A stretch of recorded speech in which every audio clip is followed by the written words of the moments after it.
কুল্লু নাফসিন যায়িকাতুল মাউত, প্রত্যেক প্রাণীকেই মৌতের স্বাদ গ্রহণ করতে হবে। ওয়া ইন্নামা তুওয়াফাউনা উজুরাকুম ইয়াউমাল কিয়ামাহ, আর গোটা হায়াতে জিন্দেগীর সে যা করছে এর পরিপূর্ণ জাযা ওকে হাশরের ময়দানে দেওয়া হবে। ফামান যুহজিহা আনিন নার, সুতরাং হে মানুষ সাবধান, যে ব্যক্তি নিজেকে জাহান্নামের আগুন থেকে বাঁচাইতে পারলো সে সফল কাম হয়ে গেল। আর যে নিজেকে জাহান্নামের মধ্যে প্রবেশ করাইল কৃতকর্মের কারণে, ও নাকাম, ও বরবাদ হয়ে গেল। ওয়া ইন্নামা তুওয়াফাউনা উজুরাকুম ইয়াউমাল কিয়ামাহ ফামান যুহজিহা আনিন নার ওয়া উদখিলাল জান্নাহ ফাকাদ ফাজ ওয়ামাল হায়াতুদ দুনিয়া ইল্লা মাতাউল গুরুর। পার্থিব জিন্দেগি, দুনিয়ার জিন্দেগি, এটা ধোঁকা ছাড়া কিছুই না। যারা মুত্তাকি, তাদের মৌত, তাদের হাসর, তাদের ফুলসিরাত, তাদের সাথে এই প্রত্যেকটা জায়গায় আমি যেরকম মুআমালা করব, দুষ্কৃতিকারী নাফরমানদের সাথে বুঝি আমি সেই মুআমালাই করব, এরকম ধারণা তারা করে। ওরা মনে করতেছে একজন মুসলমানের মৌত যেরকম হয় একজন খ্রিস্টানের মৌত বুঝি সেরকম হয়। ওরা ধারণা করে একজন ইমানদারের মৌত যেরকম হয় একজন নাস্তিকের মৌত বুঝি সেরকম হয়। কারণ নাস্তিকের বাহ্যিক মুখ আর মুসলমানের বাহ্যিক মুখ কিন্তু একই রকম। হিন্দু মারা যাইতেছে আর একজন মুসলমান মারা যাইতেছে, এরকম না যে হিন্দু মারা যাওয়ার সময় ওর দেহের মধ্যে আগুন ঘুরতেছে, ফেরেশতা লাঠি সোটা নিয়ে আইসা দাঁড়ায় আছে, বাহ্যিক দৃষ্টিতে এটা দেখে না।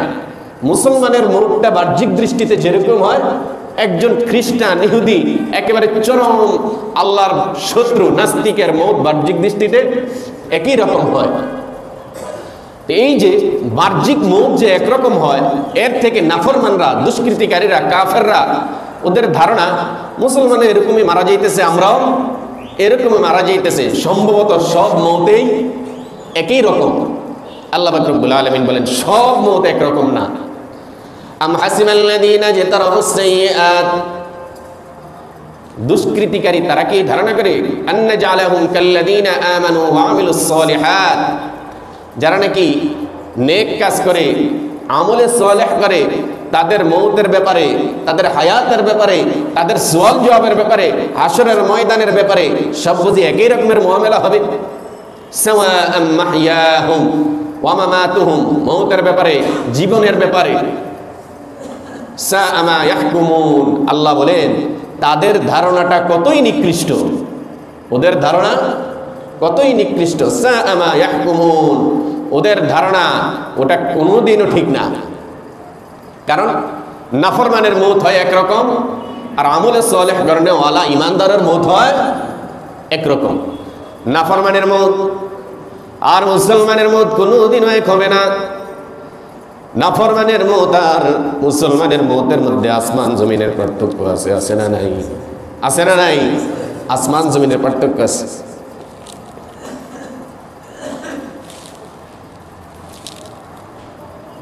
নাফরমানের মৌতটা যখন নাকি মুমূর্ষ অবস্থায় সে যখন থাকে, তার মৃত্যুকালীন অবস্থাকে যদি আপনি দেখতেন নবী, এই ইমানদার নাফরমানির মৌতের সময়টা যদি তোমরা দেখতে, ওয়ালাউ তারা ইযিজ যালিমুনা ফি গামারাতিল মাউত ওয়াল মালাইকাতু বাসিতু আইদিহিম আখরিজু আনফুসাকুম আল ইয়াওমা তুজজাউনা আযাবাল হুনি বিমা কুনতুম তাস্তাকবিরুনা আলা আল্লাহ।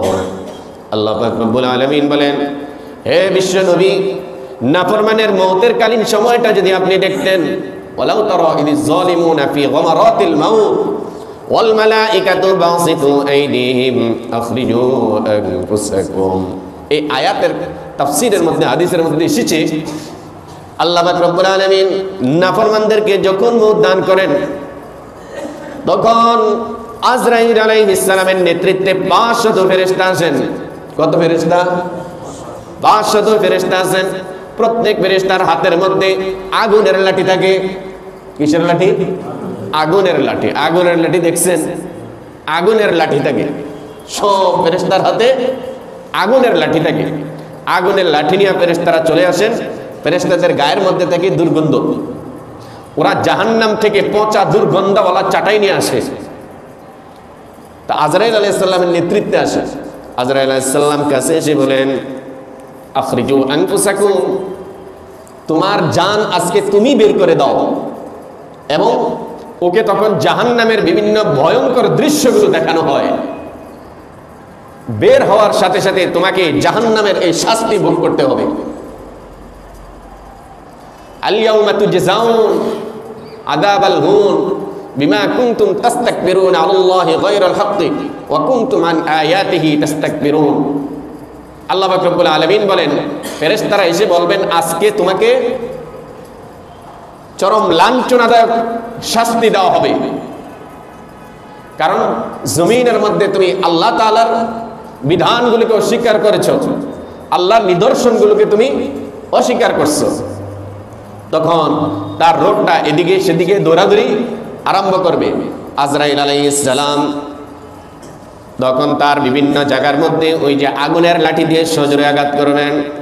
আঘাত করার সাথে সাথে তার রোগটা এখান থেকে ওদিকে দৌড়াবে, এদিকে থেকে ওদিকে দৌড়াবে, কোনোভাবেই তার ভিতর থেকে বের হবে না। কারণ সে জানে, যখন আমার রোগটা দেহের ভিতর থেকে বের হবে, সাথে সাথে জাহান্নামের শাস্তি আমার আরম্ভ হয়ে যাবে। এবার আজরাইল আলাইহিস সালাম সজোরে আঘাত করে তার রোগটা তার ভিতর থেকে নিয়ে আসবেন। হাদিসের মধ্যে আসছে, আজরাইল আলাইহিস সালাম এত জোরে তার রোগটা ধরবেন, টান দেওয়ার সাথে সাথে তার রূহের সাথে তার শরীরের সব রোগ রেশাগুলো বের হয়ে যাবে। এবার ফেরেশতা তার এই রোগটাকে ওই যে জাহান্নাম থেকে আনিত পচা কার্পেট, পচা চাটাইয়ের মধ্যে পেঁচাইয়া উপরের দিকে নিতে থাকবে। ইন্নাল্লাযীনা কাযযাবু বিআয়াতিনা ওয়াস্তাকবারু আনহা লা তুফাত্তাহু লাহুম আবওয়াবুস সামাই ওয়া লা ইয়াদখুলুনাল জান্নাহ হাত্তা ইয়ালিজাল জামালু ফি সাম্মিল খিয়াত ওয়া কাযালিকা নাজজিল মুজরিমিন। আল্লাহ পাক রব্বুল আলামিন বলেন, এই যে জাহান্নামের দুর্গন্ধওয়ালা ফেরেশতা ময়লা আবর্জনামুক্ত পচা চাটাইয়ের মধ্যে পেঁচাইয়া রোগটাকে উপরের দিকে নিতে থাকবে। এই রোগ থেকে এমন দুর্গন্ধ বের হবে, আশেপাশে সব বন্ধ হয়ে যাবে। ময়লার ট্যাঙ্কি যেরকম নাকি সিটি কর্পোরেশনের ট্রাকগুলো ময়লা নিয়ে যায়, আশেপাশে সব দুর্গন্ধ হয়ে যায় না? এই সমস্ত নাফরমানদের রোগ যখন নাকি জাহান্নামের ফেরেশতারা উপরের দিকে নিয়ে যাবেন, নেওয়ার সময় অত্র অঞ্চল গোটা অঞ্চল তার সেই আবর্জনাওয়ালা রোহের দুর্গন্ধে সব বন্ধ হয়ে যাবে। আকাশের মধ্যে হাজার হাজার লক্ষ লক্ষ ফেরেশতা অবস্থান করতেছে। তারা ওই ফেরেশতাদেরকে বলবে, কোন নাফরমানের রোহ তোমরা নিয়ে যাইতেছ? গন্ধে আমরা বাঁচতেছি না। ফেরেশতাগণ বলবেন, এটা হলো অমুক এলাকার নাফরমান। এই নাফরমান জমিনের মধ্যে এই নাফরমানি করছে, এই খারাপ কাজগুলো করছে, এই দুষ্কৃতি করছে। তারপর তাকে নিতে নিতে নিতে নিতে নিতে নিতে আসমানের দরজার মধ্যে নিয়ে যাবে। চেষ্টা করবে ফেরেশতারা ওর রূহটাকে নিয়ে উপরের দিকে যাবে। আল্লাহ পাক রব্বুল আলামিন বলেন, ইন্নাল্লাযীনা কাযযাবু বিআয়াতিনা ওয়াস্তাকবারু আনহা লা তুফাত্তাহু লাহুম আবওয়াবুস সামা। এই নাফরমানদের রূহ জাহান্নামের ফেরেশতারা যখন উপরের দিকে নিয়ে যাবে, প্রথম আসমানের যেই দরজা আছে, শাহী গেট আছে, ফেরেশতা আছেন, দারোয়ান আছেন, এই দারওয়ানরা এরকম ভাবে ওকে বাধা দিবে।